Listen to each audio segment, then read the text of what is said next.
Welcome to the Spoiler Alert podcast and happy Mother's Day.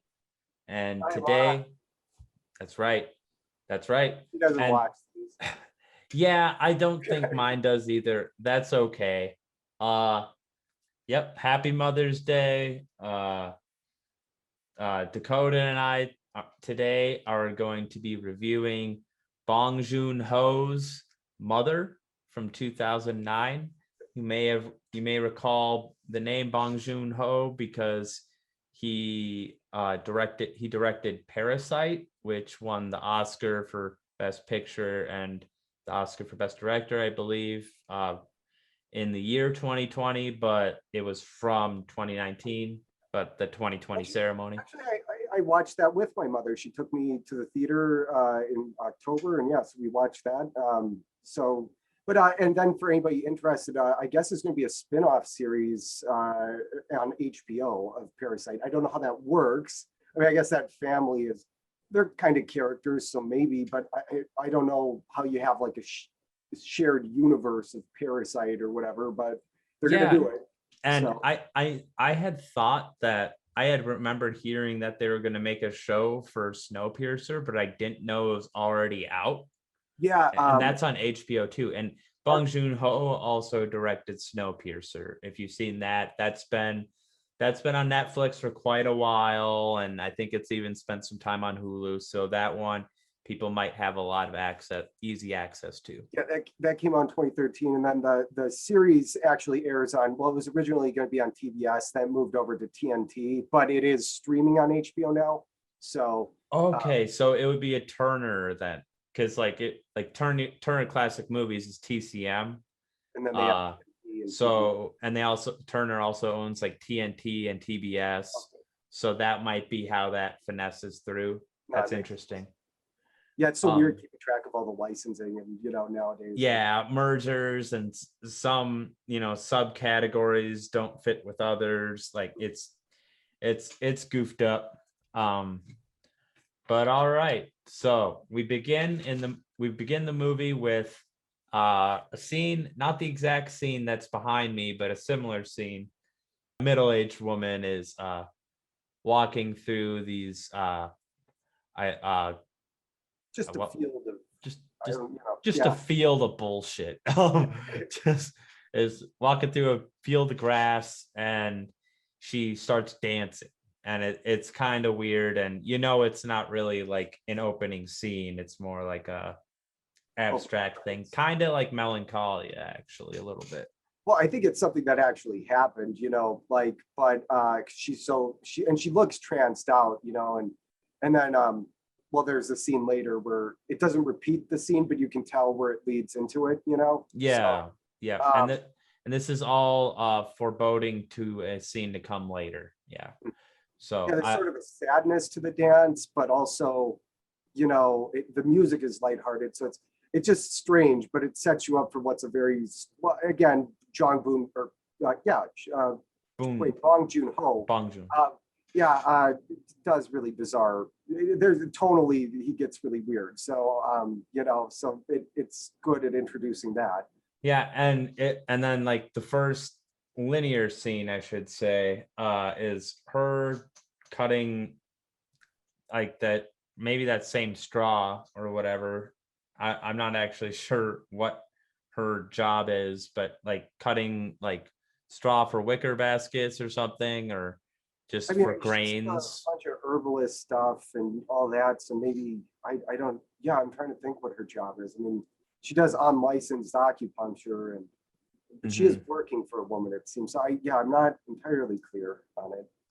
Yeah, it might be some kind of grain collecting and like whatever. But point of the scene is she sees her son across the road, gets hit slightly by a car, and she like cuts her hand a little bit, like on like the thing, and that's the sound design in that scene is very, very creepy and makes you cringe. They're building that tension because she has her eyes on her son the whole time, and she's doing this blind, and so and then on the impact of the car, it comes down and chops, and so that was well done. But Yeah, and she doesn't think at all about her hand. She just runs to her son and makes sure that he's okay. And he's like, I'm okay, mom, I'm okay. And he gets in a car with a character called Jin Tae. And he kind of just in the first scene, he kind of is like played off as like this bad influence type, like, bad kid taking advantage of. It's described pretty early on that the son, I believe it's pronounced Dojun, is the son to Mother, and we don't actually get the mother's real name in this entire movie. She's just known as Mother or Ma'am to some people. Yeah, yeah. And Dojun, it's described pretty early on, has some kind of intellectual disability. So it puts him in compromising situations with friends. Is very impressionable. So the thing I'm not sure about is like if he actually was born like defective, or maybe that's offensive, Right. or if it was because of the insecticide. Yeah, I mean that's a question I have too, and I think it's a fair question because you hear about like poison and stuff doing that kind of thing. So we get this scene with like Jin Tae and Dojun, and they're at this golf course. They're picking up old golf balls in the water to try to resell them. Well, the thing was that Do-Jun got hit by a Mercedes Benz, and he hops into the car with his friend Jin Tae. They go to the golf course to track down the hit and run. Yeah. Yeah, and then they kick the mirror to the Mercedes Benz. That was well, Jin Tae does, and Do-Jun attempts to do this flying kick and lands on his ass. And his flying kicks throughout the movie are kind of one of those Bong Joon-Ho like recurring gigs or whatever. Recurring like odd bits of humor, even like a dark subject matter, Yeah, well, no, there's one in Memories of Murder, which I guess was improv by Song Kang-ho. I mean, probably the most famous Korean actor. But anyway, yeah. So I guess he just improv that in Memories of Murder. He comes down into this ditch doing a flying kick or whatever. So he must have just loved that so much that he repeats it here in Mother. And in Parasite, the maid, it wasn't a flying kick, but it was like a behind the back like donkey kick for the one lady. So yeah, kicks. They tried to steal these golf clubs too by like getting in front of these like rich people's like golf carts. And those are the guys that they figure must have hit Do-Jun, did the hit and run. Yeah. So it's kind of like a revenge thing. So yeah, they attack the golf cart, and there are a few people in there with sticks, and then it escalates, and people are getting thrown on the ground, and they're swinging golf clubs around. It just turns into a big mess.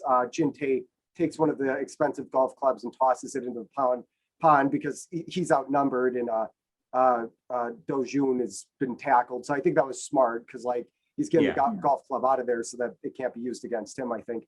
But anyway, yeah. So then they get arrested, and everybody's brought in, and Jin Tae because he says like that it's in his blood. Like Jin Tae is like related to one of the cops, right? I don't think so, but because I thought that was part of how they got off so clean, because like it was kind of like a you fucked them over, so let's just drop our settlements. He's saying let's do a settlement because like the two cancel each other out. You guys did a hit and run, and then they assaulted you, so it should cancel out. But then they talk about the damage done to the mirror to the Mercedes Benz, and Jin Tae, which would cost a lot of money, like $1,500 to $2,000 to repair. So then Jin Tae looks over to Do-Jun. He's like, why'd you break the fucking mirror? And he's like, why'd I do that? Like, so yeah, you can see where he's open to being manipulated and abused, and molded to do and believe whatever someone would want. Well, anyway, then one of the I don't know if they're lawyers or what they are, but he grabs them, and it starts to turn into another scuffle. So that's something that repeats over the course of the movie.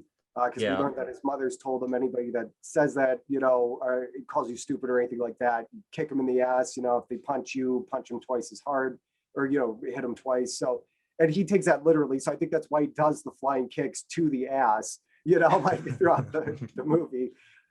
So yeah, but that becomes a recurring thing. And Also, just to get some casting notes out of the way too, the mother is played by Kim Hae-ja, and Do-jun is played by Won Bin, and both are really good in this movie, especially Kim Hae-ja. yeah, the mother's really great. I mean, so mhm. So yeah, that's just they're the main cast. I don't remember seeing many, because a lot of directors bring, you know, some of their favorite actors to work with in a yeah, lot but of their movies. none of the usuals here. So Yeah, none of the usual suspects that I noticed either. So Do-jun comes back from the police station, and that's when we first get the idea that like him and his mother are like sleep in well, the same bed, and it's kind of weird. well, it's kind of like that word must have like the same kind of like double meaning that it does in English. So like and that comes up earlier where how did Jin-tae was talking to him at the golf course about like, you know, like something about him never sleeping with a woman. And he's like, you know, I have slept with a woman. And he's like, yeah, who? He's like, well, you know, like so, Yeah. and you know, yeah, that becomes kind of, we see later on that that's, you know, it's literally he crawls into bed with her on the floor, and you know, I mean, it's a little weird, but I think especially once you get that revelation halfway through the movie, it's you know, all of some of the more bizarre things, like when he's urinating on that wall and she's giving him the bowl of soup and she's like watching his flow, you know, like Yeah, I mean, like that's that. Yeah, that um, that is like one of the like that scene is just very funny all on its own. I'll just say that. Like it's just like feeding him soup while that's at. Yeah. Um but yeah, so that's when we first get the idea that like we never see like an overt scene like in Boardwalk Empire or something where like no, and I it, don't think that's what's going on at all. But I mean, it's just you know, I think given the revelation halfway through, you can see where she became super overbearing and nurturing. And I mean, he's basically, you know, he's a kid, undeveloped. you know, so yeah, it's, you know, but it does play around with that. I think it's just to make things, you know, it's just weird, just to make it weird and kind of like uncomfortable and whatever. I mean, so Okay. no, I think the mother's talking about how she wasn't, you know, she's not able to pay for all this. And he's like, well, just go ask Jin-tae. And she's like, stay away from him. He's a bad influence. And And then he's like, oh, well, I'm going to go hang out with Jin-tae right now. yeah, yeah. She's like, promise you won't hang out with Jin-tae anymore. And then he's like, okay. And then she's like, where are you going? He's like, oh, to see Jin-tae. You know, so like, but yeah. And so he goes, and this is important because this is the night of the crime. He goes to this bar kind of just by himself, and he's drinking, and he's supposed to meet up with Jin-tae, but he keeps on falling asleep. The waitress eventually wakes him up. They eventually close down the place, and then Jin-tae's girlfriend is actually like the daughter of the restaurant or the bar owners. That's what I think. But pretty but sure. then there was Jin-tae had like another girlfriend there, I thought, with Do-jun. And then she gets bored and goes to, you know, she gets bored of waiting for Jin-tae and then moves to another booth. And then Do-jun passes out. But I think he has like, I think that was another one of his girlfriends. But then the one, unless I'm wrong, but then the one in the yellow skirt who's quite friendly towards Do-jun seems to be a steadier girlfriend of Jin-tae's later on. Not a lot is described of Jin-tae to purposely like be a red herring and like kind of make him a little more mysterious or whatever, where it's like, okay, he might be cheating on some girls, whatever, this or that. He's, you know, got a unique idea of revenge and things like that. Right. And then Do-jun coming from the bar really drunk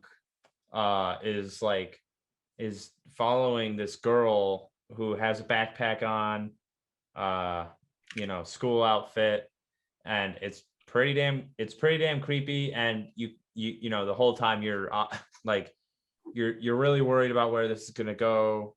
But for what the audience sees the first time that the scene happens, she kind of goes into this alleyway where and then he walks away, so he doesn't actually do anything that we see in that scene. And he starts to walk away, and then he also sees the stone fly out by his feet, and he's like, oh shit. Really big And then heavy rock, and then he gets startled and starts to walk off a little bit, and then the scene kind of abruptly ends, and with him arriving home. And but and before that, up with his mom. I mean, he does kind of call after the girl a bit, and he's shuffling, and it is kind of eerie. Then she ducks into that just pitch black alleyway, and it almost looks like, I mean, she's going to meet somebody, but then he leaves it, walks off, but then that rock comes in. So that's how that plays out. So the next morning we see, like, displayed out on top of that same building is the girl that he was following, who is dead. And remember, in the scene that we saw before, he didn't actually do anything. It looked like the beginning of a really bad situation, but for what we saw, he didn't actually do anything. And it almost seems like some of the cops were thinking, like, oh, it seems like someone wanted to make a point, or like, so you kind of get thoughts in your head, like, okay, maybe she's, you know, in this, like, maybe she's in some kind of crime circle and like being made an example of because she's in a spot where the entire town could see her. They end up finding a golf ball near the dead body, which with his initials written right on them. So because they'd collected those golf balls earlier at the golf course, and then I think I don't remember him dropping one. I thought he threw it through like a window nearby or something, one of them, and then I don't know, but they find one of the golf balls on the scene, and with his initials. Plus, they hear from the bartender that he was, well, she doesn't like him at all, because he doesn't pay his tab. He's eyeing what is probably, I think, his daughter, in that yellow skirt, who's really warm and friendly to him. But the bartender says he was like a dog in heat, and then so it's all kind of setting up location, motive, all that that places him there, and then obviously the golf ball with his initials is pretty definitive. So so they quickly pin it all on him. Yeah. So Do-Joon then, I believe either later that day or the next couple days, gets arrested. The car crashes. The scene of him getting arrested is set up as the same as the opening scene of him getting hit by a car, where she's like, she's working, and then she sees it through her workshop, I guess you would call it, and goes off to chase him, and then the car ends up crashing, but it doesn't matter, like, it looks like he's getting abducted, honestly, is one thing that would be fearful of that. But he holds up the cuffs, and then the interrogations start, and this is where you really sympathize for Do-Joon even more, because, and you kind of hear stories about this. I'm assuming it's a little better nowadays, but I don't know the exact details anymore of like the West Memphis 3. I don't know how common it is anymore, but definitely used to be and can tend to throughout history be common, where you have someone who's not intellectually able to hold up in an interrogation without being impressionable, or like we saw, like in a few scenes with Jin-Tae, of him just messing with his head a little bit, and he thinks he's the one who kicked off the mirror, so that kind of thing just shouldn't happen. I don't without some level of supervision, and it's something that he also, it's very much like Memories of Murder, in terms of like he shows the police force being quite corrupt in that way, doing beatings and whatever. but also like hugely just childish and kind of, you know, like yeah, so Yeah, very it doesn't unprofessional. it doesn't seem like a malicious police force necessarily. Like there's this one guy that's really into martial arts. I think the main police officer is actually well-meaning, but just kind of not great at his job. No, Because like he tends to like continue to want to, like, you know, he wants to figure it out. There's just some incompetence. yeah, well, yeah, I mean, you can see he shows some sympathy towards the situation, but you know, he's overloaded with work, everything fits, and he just kind of is like, it is what it is, you know. And So, sometimes they find less evidence, you know, and they don't do murders a lot. You know, yeah, they yeah, said that's like, something that's brought up at this. They're like, God, I can't remember the last time we had a murder, you know. So, yeah, so they might just kind of want it to go away and figure it out as quick as possible. right. And then the Yeah, I mean, I don't think he did anything where he directly confessed verbally, but they get him to sign the confession, you know, and and that was just it, you know, and he does it because I don't know, you know. he's impressionable. He doesn't know better. He still only actually thinks he's in for a while. He only thinks he's in for like kicking the mirror. Like, yeah, that comes up like, later where he's still on about the mirror, you know, it's still irrelevant.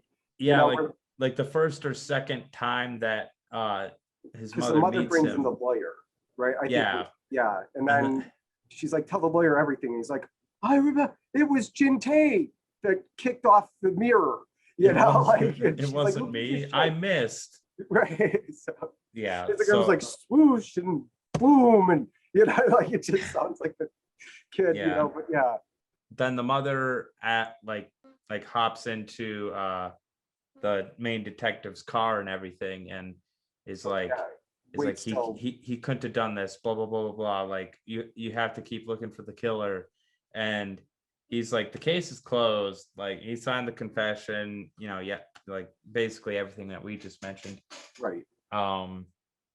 Yeah, it's sad because she waited out all that time in the rain till he gets off work, and yeah, just so. And she showed up at the funeral, which the funeral is kind of weird because is this a custom? I don't know what was going on with like the dummy. Oh yeah, no, that is. So that wasn't the funeral, but what they do over there, and I know this from watching Park Chan-wook's Lady Vengeance in 2005. There are a couple of things I learned from that. Like, so one is, crime reenactments in public at the scene of the crime are a thing, so that they can, you know, like they'll do that. And then another thing that I also learned from Lady Vengeance is when she gets out of prison at the start of the film, she's given a tofu cake or whatever, and I guess that's like a ritual when you get out of prison, because that happens with right. So cool. So those are things you pick up culturally watching like a bunch of movies. It's kind of, you know, cool. Like, but yeah. Good to know. You get a tofu cake when you get out of prison. Yeah, I forget why but I don't know. But it represents something. It's a fresh start or something like that. I don't know. All right.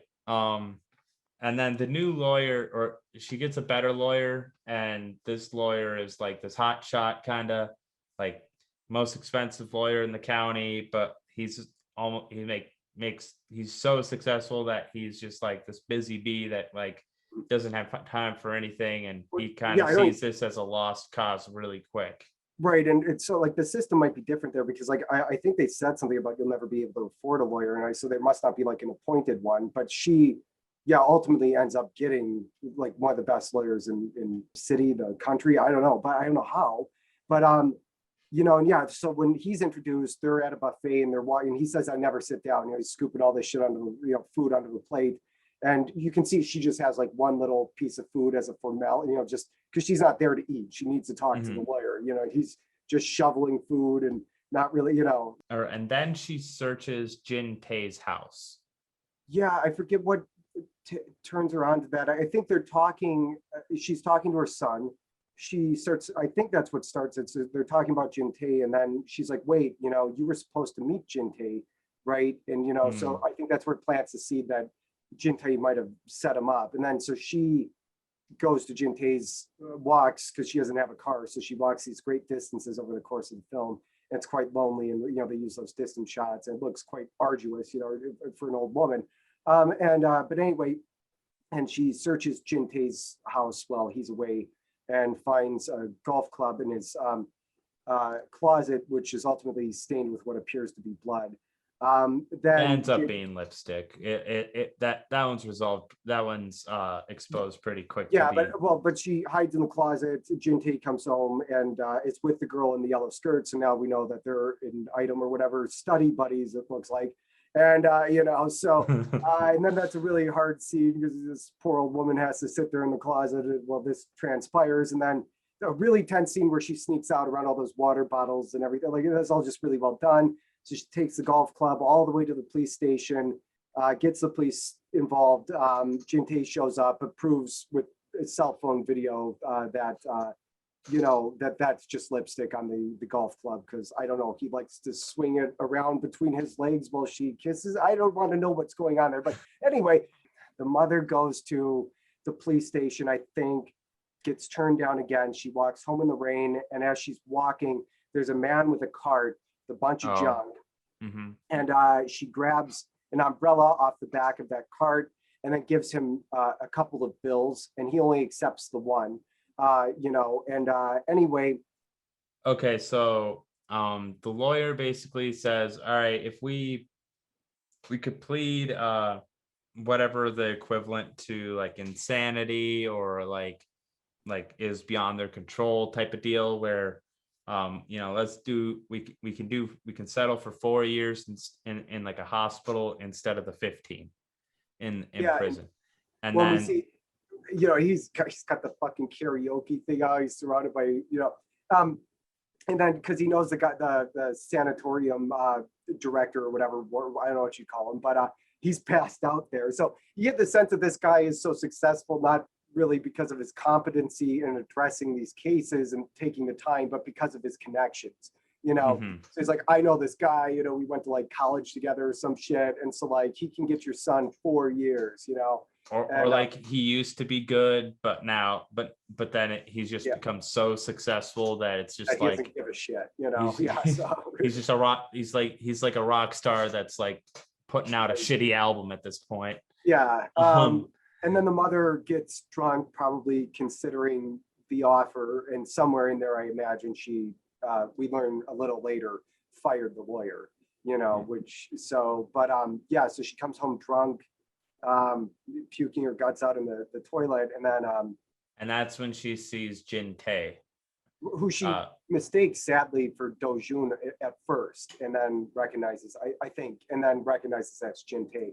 And then what's so sad is she offers him something to eat, and he's like, oh, thanks, you fucking bitch, because you accused me of, again, I think they're playing with the idea of this red herring being Jin-tae, because he's really a son of a bitch. He already ripped her off that 1,500, 2,000, for smashing the mirror. And then he's like, make it up to me by giving me like 5,000, and then she offers up all of her little savings, and it's all she has. And then she says she'll give the rest to him later. And he's like, I'll text you, my bank account number later. So again, that was just something in my mind where it's like, okay, he has a phone, he's texting, I thought they were setting up that he's involved in this sort of phone circle, because there's a lot of stuff with phones later on in the movie. So I thought maybe he was part of that.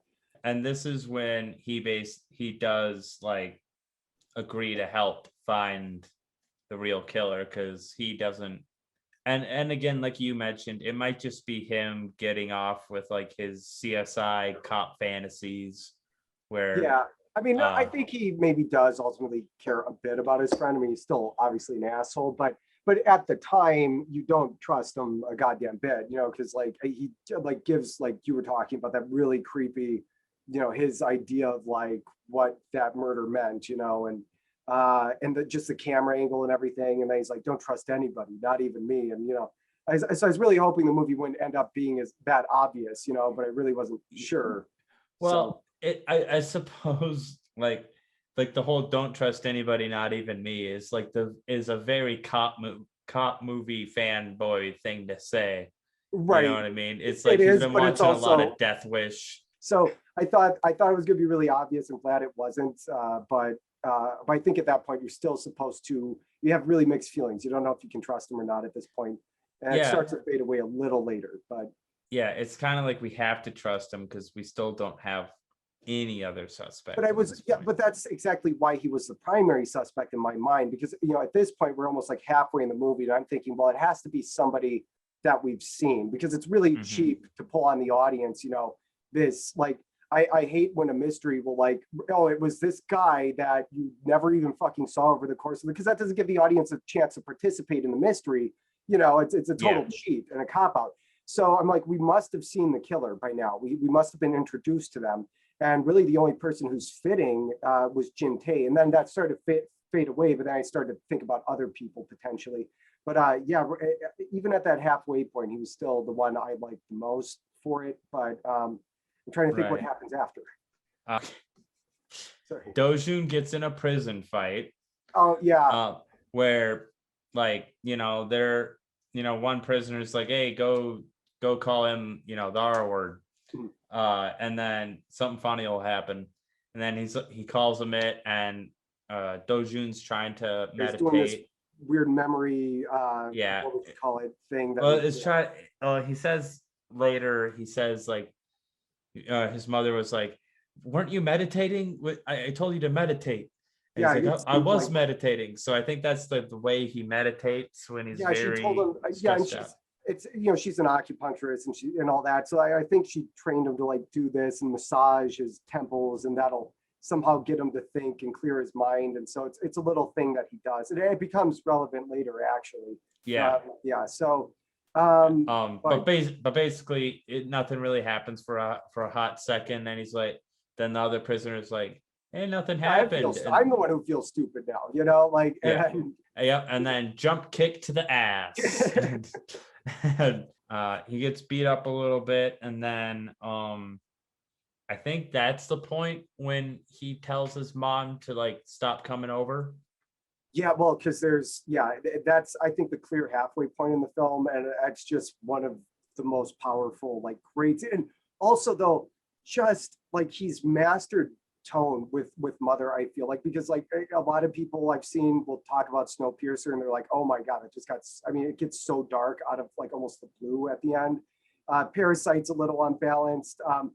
The host, I remember when I first watched it, I thought had some tonal problems, but I warmed to it more. But I think Memories of Murder was pretty consistent, but Mother is more impressive to me because it'll go back and forth between what happens right before he tells his mom not to show up again is he remembers the scene, or he remembers that, hey, you tried to kill me once when I was 5. And then she's immediately like, how do you remember that?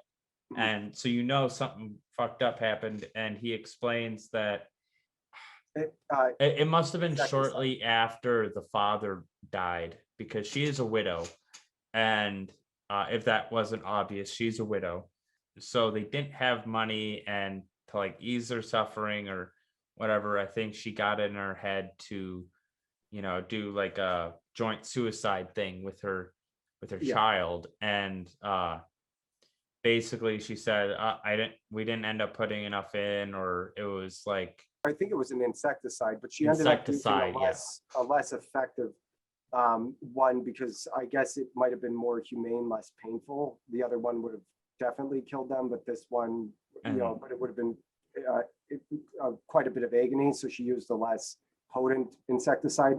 But they just ended up getting the shits and feeling sick. Well, actually, that's so we got a glimpse of her handing young Do-Joon a bottle as she's puking in the toilet earlier in that scene. I remember. So that makes it, but we don't remember we have no idea what the context of that is. But and it's just like one of those little bottles that she hands out to everybody. Like she brings them to the police station to get in the good graces of all the cops. When Do-Joon first gets arrested, it's like bringing donuts or coffee. So she's handing all those out. But but it catches you so off guard, because like he can't remember the most basic shit like that. He didn't kick off the mirror, and then he remembers something like that from when he was 5, and she just shrieks in pure horror that he can remember that, and it's just going to obviously destroy their whole dynamic, you know. And it really leads into question of like, you know, and we're not scientists, or we don't know how, you know, this insecticide can affect like a 5-year-old, but you know, was he Certainly still did developing. he have those developmental issues early on, or Right. did that mess it up on the way? So Yeah, and was that, she to blame? And she would have been an adult, so maybe her mind and everything is already developed, so it takes that kind of poison better. But right. maybe for a younger person, it That little doesn't. 5-year-old, you know. Yeah. But yeah, that's the thing. So I don't know if she was trying to, you know, mercy kill him or whatever, you know, or if it was because she tried to poison him that he has these cognitive defects. But yeah, we don't know exactly what the background is. If he wasn't born that way, then what would lead her to be so grieved that, you know, we don't know exactly, but we know that she's profoundly lonely. She says that you and I are, you know, we're all we have, you know, we're alone in this world. And yeah, it's just, God, it's profoundly sad. And then she wants to give him acupuncture. Then I think she wants to puncture his femoral artery, you know, with and kill him that way, you know, through the little holes in the glass, you know, because she wants to relieve his pain, you know. I don't know like acupuncture shit. I know that they like know that like, oh, if you hit this spot and this spot and this spot, you'll feel good. But maybe, I don't know. I mean, but that was what I took away, was that she was going to try and puncture that artery and Yeah, well, because my thought of it was always that that like she wasn't puncturing the artery, but she was just puncturing this part of like the body where the nerves would, for whatever reason, make you forget all your bad memories. But it would make more sense if that's in the context of like suicide. You know what I mean? If you're puncturing that artery and bleeding out through your leg. well, maybe you're right. I mean, yeah, because she says it's like We don't understand acupuncture. This actually would have been a good one to get Noah on. oh yeah, we should. Well, but yeah, yeah. So like, but no, I mean, she could, well, because that is how she says it. But to me, just that the horror she's in, and like it's, I think she was offering to kill him. She wanted to. I think. I mean, but maybe I it's did literally think like that, Kill but Bill thing where it's some nerve cluster that because she says it's one I only know about. I think I just took it she was making that up, you know. that makes but, more sense. Yeah, you know, I didn't catch that the first time. um, Yeah, I mean, if it is this weird nerve cluster and you're into acupuncture, let us know. Moving on. So after that scene happens, we see like this. It's not Photoshop, but it's basically this. You know, she's convincing this young woman to get on the computer and or clean up some pictures for her. which to me, she's like, she also offers her medicine right after telling her this whole story about how she tried to poison her son. I'm like, you know, I might not. I'm gonna pass on that Yeah. herbal tea. I think so. The Photoshop friend, I'll just call it Photoshop, is just remembers seeing that the dead girl, and the dead girl was with one of her friends who has a scar on her face. So it kind of seems like a prostitution thing because of the scar. And then from there, they basically get the idea to like search phone like pictures and stuff because the girl that died had spoken to the Photoshop woman and been like, hey, I have a lot of important photos I'd like to get scanned out. Well, something else established in that scene is her frequent nosebleeds too. So that becomes right. That's like a sign of drugs or something. I didn't know. Yeah, yeah. Probably. That's what I had thought. I had thought like, okay, maybe she's into drugs, like a brain tumor or something. But so mother goes to find the scarred girl and asks because like she's got like these skills with a cell phone, and for whatever reason, like taking the audio off of taking pictures is like super tricky back then. So you had to go in and fuck with I was wondering about the accuracy of that. I mean, because you still do have to like open up your cell phone to remove the mic and other functions, you know, like so. But basically, the scarred girl ditches because she doesn't want to talk anymore about it. Yeah, And well, then yeah, so she asks the old woman for a tampon, knowing that she's obviously, probably went through menopause and wouldn't have one. So then she runs to the next, the adjacent store to get her one. And by that time, she's disappeared.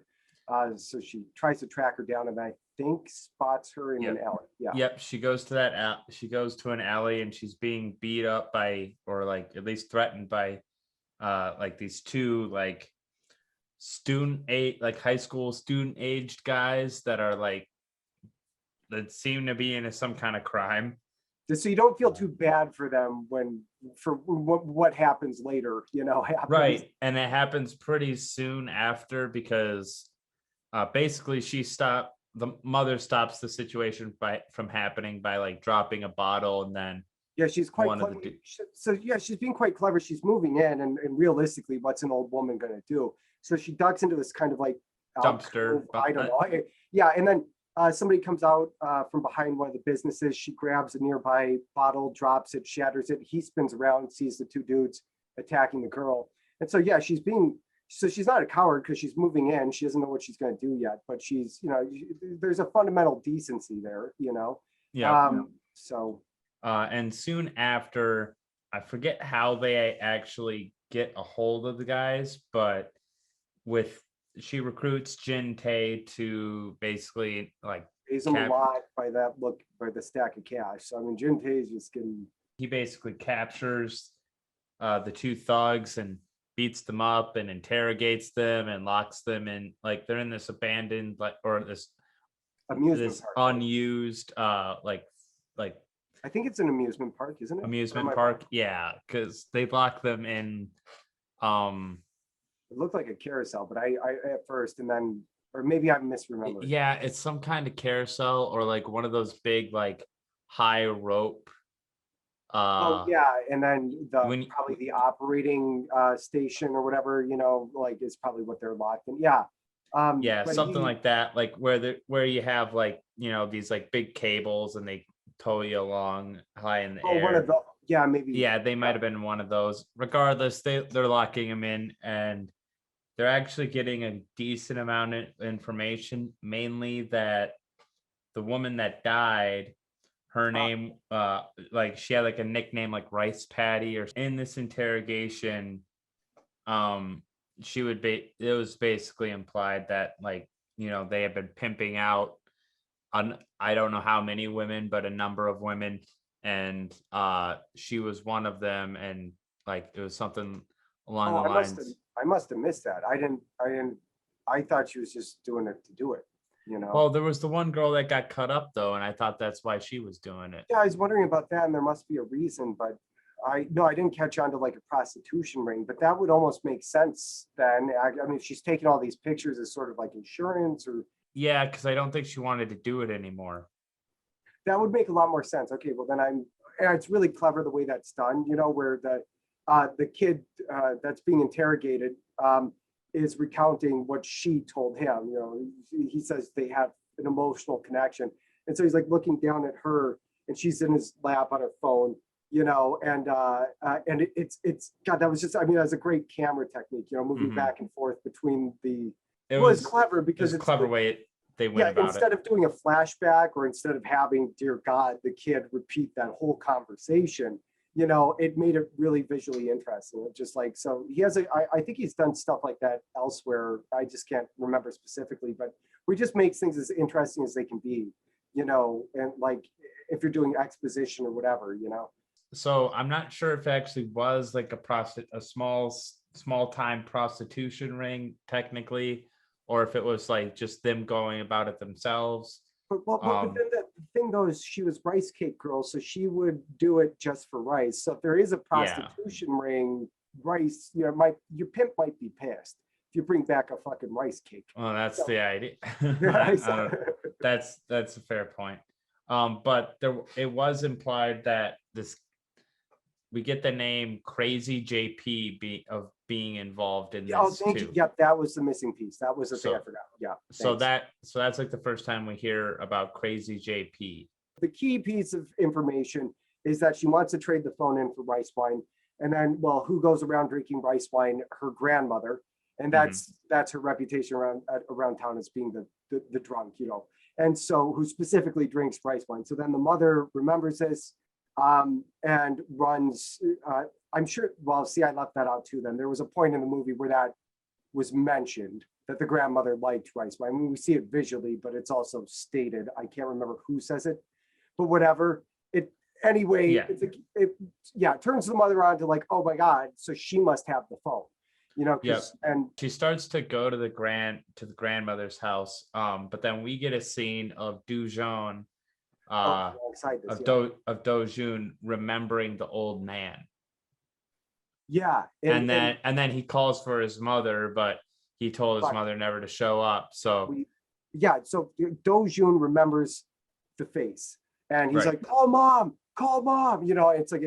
it's getting really tense. And she goes into the old granny's house at dark. She's, and they're building tension, so she basically gets the cell phone back, which is the important thing.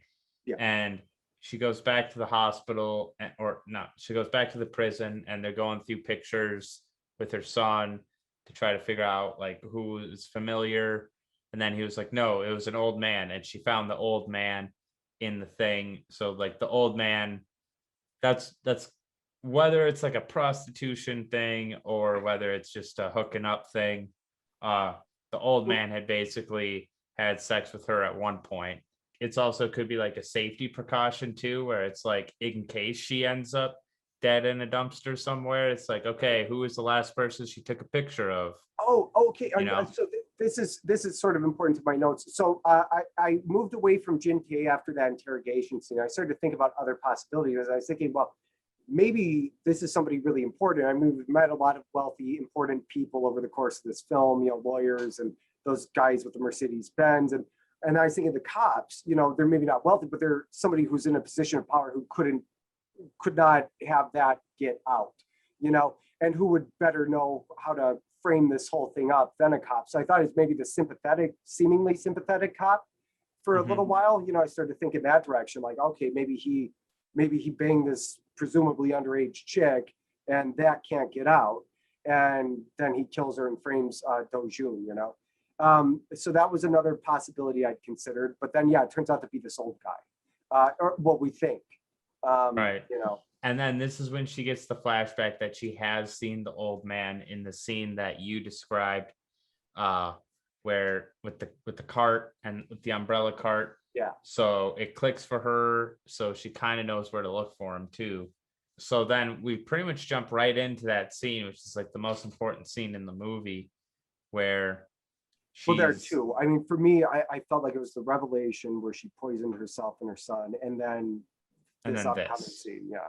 Right. So the old man tells his side of the story because mother goes to his place and pretends to be, just this like this medical officer of some type that like gives like free medical checkups to people for elderly. Well, for the elderly.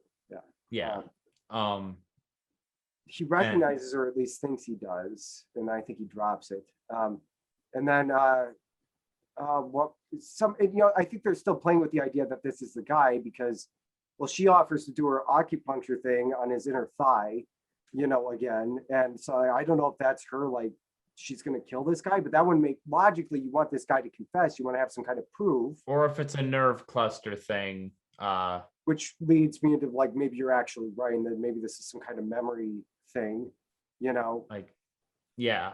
So I don't know. Yeah, because you don't want to kill the only person who can confirm your son's innocence, Right. Yeah. So I don't know if she was talking about his thigh.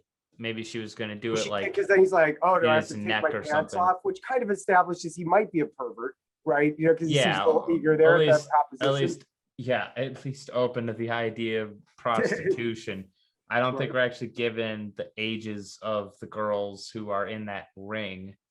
So I don't know if it's underage or if they're they're younger adults if they are adults. Well, yeah, because I thought Yellow Skirt was perhaps underage, and then Jin-Tae's like, but if he's showing those videos to the cops, then, well, that would obviously get him into some serious trouble. So they must be And pound and I cage. don't know how that is in Korea Yeah, I either. don't either. Um, So yeah, maybe we're just talking out of our asses. We get the old man's total side of the story. He had been living in that shack because it's like a good spot for homeless people. Like it's just alone, and you know he can but be he's by himself. scavenging for junk, and that house was abandoned, and he just crashed there for the night rather than return all the way back to his little junk palace or whatever, you know. Yeah, and then so he was inside the one like the building that they were walking around when Do-Jun was following her. So he noticed like all like the kind of, you know, he doesn't know better, but they noticed the creepy following like of her and like kind of leering. So this is when like the reality, well, we see the actual reality of the crime committed, because when we see it through the POV of Do-Jun, we don't see anything in the alley. It's just black. We don't know if someone else is there that threw the rock, or yeah, it makes you think it might be like Jintai or someone else. And then but he has the perfect view from like a side view of her, frontal view of him. Do-Jun, when he was approaching her, and we see this in both versions, you know, it's like, hey, you know, like, do you want me to, I forget if he asked her out for drinks or if he asked her out on a date. And then it's like, then it's like, do you not like boys? Right. You know, and then he kind of drops it, and she comes out and throws this rock at him. And we see that it was her that threw the rock, you know, and she says, you know, why would you ask me? I hate men, you know. She calls him the R word, and then he just starts like freaking out, like we see in the. Well, like and you know, his mother taught him, you know, like if somebody calls you a name, you know, you kick him in the ass. If somebody punches you, punch him, you know, back twice as hard. He's drunk. And so she threw the rock at him. He picks it up and he throws it back at her, and it smashes her right in the back of the head. He kind of went through like this fit where he was like going between like meditating and I think just freaking out, and like I think he opens his phone a few times, but he's, you know, and this is the thing throughout the course of the film, like he's not always, I think he realized enough to know that if he calls from his phone, he's going to get in trouble. And so you can see where he's torn. He keeps flipping it open. He wants to dial, well, whatever the equivalent of 911 is over there. And then like, you know, and he closes it, and he's panicking, then he opens it again. Like he doesn't know what to do. Yeah, I mean, I don't know how much of it he is fully aware of or not. It's hard to say. Because he remembers something from like when he was 5 one minute, and then the next he, you know, but that, I think that's almost kind of realistic. I mean, and the other thing is that on top of this, he's drunk, you know, and so like he might be fumble fucking through his phone, you know, like he's going to call his mother, he's going to call, but then no, and then he's going to call, like he doesn't even. So, you know, I'm not sure what he's doing, but ultimately he decides, and it's explained a little later, but ultimately he drags her body up onto the roof and hangs her there so that somebody can see that she's hurt and get her help, you know, not realizing that he just smacked her in the head with a fucking giant rock and she's, you know, dead. But people get hit in the head with rocks in Bong Joon-Ho movies. You're a Parasite guy. I don't know how the fuck he survived that. I mean, that one. Yeah, that I was really like, okay, like it was such a good payoff at the end of that movie that I was like, yeah, it's worth just assuming that he has this brain damage and it's fine. There are freak accidents. People survive bullets to the head. I mean, you know, but that weight on the back of the head and that pooling blood. I mean, like, I agree. I agree. But at the end, I do just love Parasite though. I do too. So I was willing to go with it, you know. I'm like that's my fuck it, I'll believe it of that for that movie. Which I try to keep at bay. You know, I do feel like things are worth criticism, but that in that case, I was like, you know, it was worth it. You know, I mean, so. Yeah. So, and then the mother at this point is just freaking out because like all she's of like, her. That's not true. You saw it wrong. You know, she's in denial. Yeah, she's in denial, and like all of her worst nightmares like came true. And and she beats the old man to death with a wrench, and Well, then she does something that's probably on, in her denial. She's like, that's not true. Like, because I think she's obviously trying to convince this guy, but herself as well. That like, the police say that, Do-Jun is going to be let free soon. And that's the thing. He's like, oh, well, that's horseshit because I saw the whole thing. I better call them right now. And then she takes a wrench and in this violent, like whatever you'd call it. I mean, she smashes the back of his head and, huh? tirade. Yeah. I mean, and I mean, she's just. The movie takes a total tonal shift. She's like, "You're not worth the dirt on the toenail of my son," And then she realizes what she's done, and she starts to break down. Like I mean, and then what was so sad is she calls out for her own mother. She's like, "Mom, what do I do? What do I do?" And it's just, yeah, God, it was just sad. And the thing is too is there's so much that's got to be like going through her mind too, because it's like, I mean, I don't know how self-aware she is to realize that she might be like a bad mother, but I know like a lot of mothers and parents alike try to or like feel like it's their fault if their children make a mistake, you know what I mean? Well, yeah, I mean, because you're the one that brought them into the world, so I mean, you're not gonna throw your kid under the bus, I mean, yeah, I mean, and she had people like pick at her before and like at the funeral and be like how could you like bring such like a monster into the world and stuff like that. So like you see that a lot where the parents are like how something obviously went wrong there, is what they always say, and it's like, well, it's not always the case. I mean, got to be always a little warranted, but it's also got to be like there's also got to be a realm where it's like you can't control it if your kid does certain things. Like it's sometimes it's just finding someone to blame sometimes, and it's might not always be you can the see right where thing people to do. would blame the parents, but it's like, I mean, how did you not notice that your kid, had whatever sadistic or homicidal tendencies or whatever? But I mean, well, one thing is that you're a parent and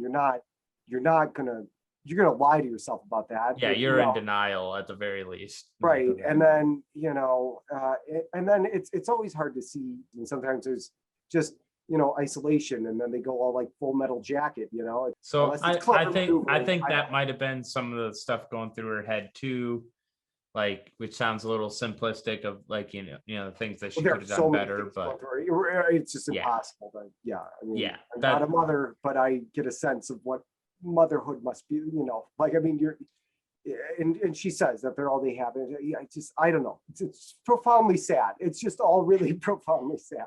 Yeah, and she's setting the shack on fire at this point and gets out of there.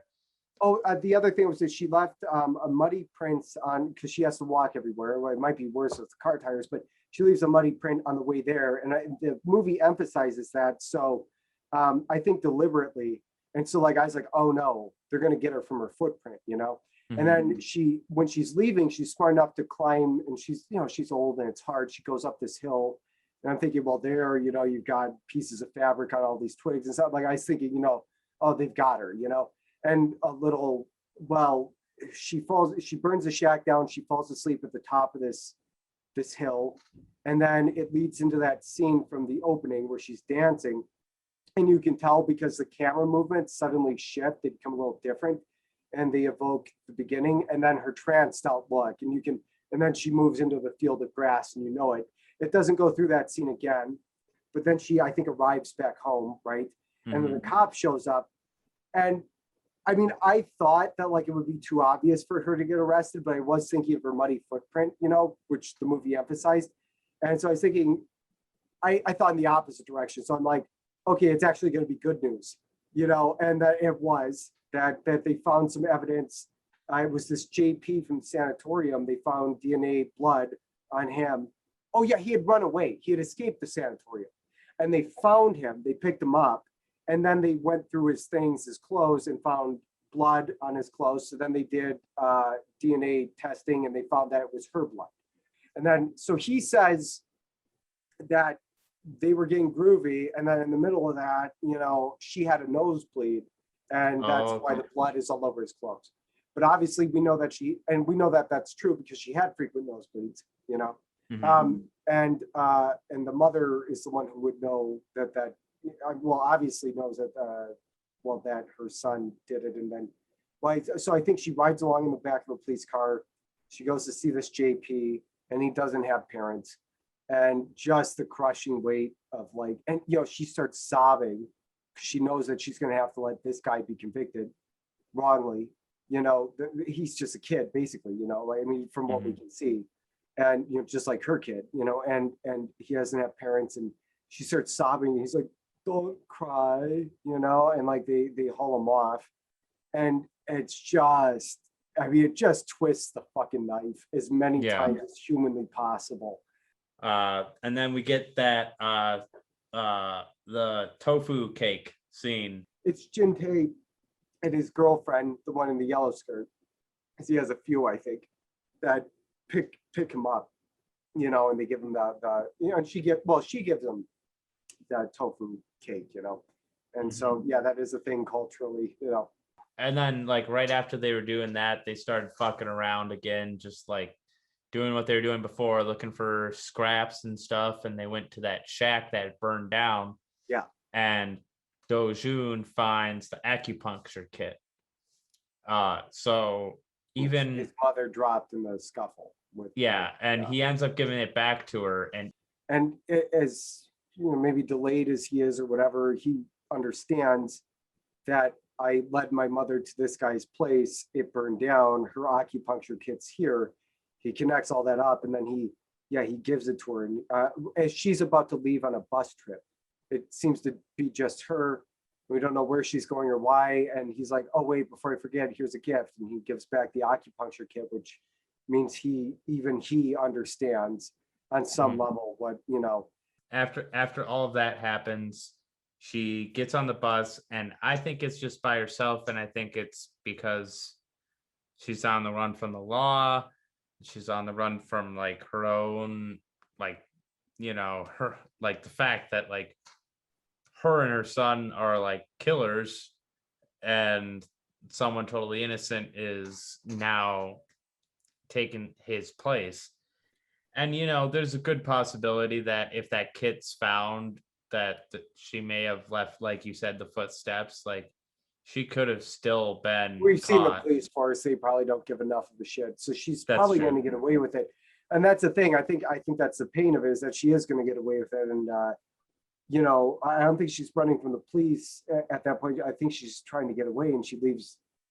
It's a big thing, because if the leg thing is a nerve bundle, because in the bus she takes out her kit and she punctures her leg in the spot that she said only she knows about, right? So like, to me that looks like that artery, you know.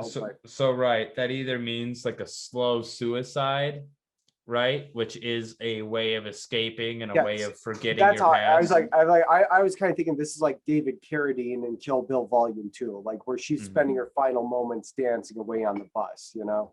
Yeah, or it truly just makes her forget everything. But either way, her like I kind of like your idea more.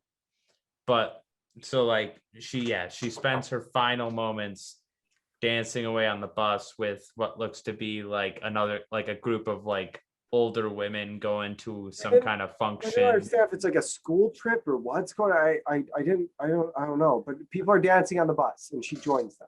Yeah, so, and then that's like just well done scene in general. Like it's like there's the sunset gleaming through the windows. They're all silhouetted, right? And you can't even tell who's who anymore. It's all blurs, and then the movie ends. Yeah, it was as far as what I thought the ending was going to be after a certain point, after that whole revelation where I thought it was going to echo the previous story where she was going to kill them both, you know.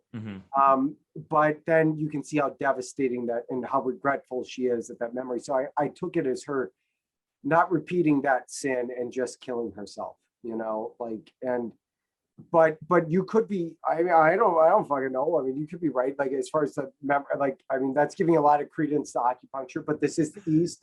They tend to do that. So, you know, if they, and so if we're believing in acupuncture, then yeah, maybe she is legitimately, she's so skilled and so knowledgeable that she knows how to wipe her own memory. And she's just getting on a bus, who knows where, and she's getting away from the whole thing, you know, but I don't know. But that is how the movie ends. And But yeah, I thought it was a really good movie. We kind of, I mean, it might not be the happiest Mother's Day movie ever, but it's that should be expected by the no, but you have only yourself to blame. You have only yourself. Yeah, no, we did fucking Melancholia for Earth Day. The only other bit, oh yeah, there is a black and white version of this movie that came out in 2013, and you can not get it in the US. But I haven't seen that. But for anybody interested, I think I'm gonna give Mother a 3.5 because I have a feeling I'm gonna like Memories of Murder better. I Okja and Mother are totally different experiences.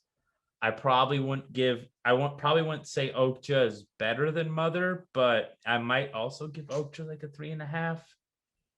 Okay, well, this will probably be our biggest discrepancy. Differentiator. Yeah, or whatever. Because like for me, it is a 4.5 bordering on a 5. Okay. Fair. I really love Mother. I thought it was I just thought it was a hugely powerful film. I think it's the most totally consistent of any of his movies, even next to Memories of Murder, because it risks a little more than that film does, and yet hits the tone balance properly, which is I know something that's been leveled at him as a director with Snowpiercer and Parasite, where the tone is uneven. I feel like Mother, where it's going between comedy and just gut-wrenching tragedy all at the same time, and like it pulls it off, you know, in a way. Does. Yeah, it does. The way I do it, the way I think about it is like I kind of nestle it, like I have Parasite. I kind of think I'm gonna like Memories of Murder better than Snowpiercer. So I feel like those are, when I find about Snowpiercer. I mean, I honestly like Snowpiercer a little more than Mother, even though it did have the tone shifts.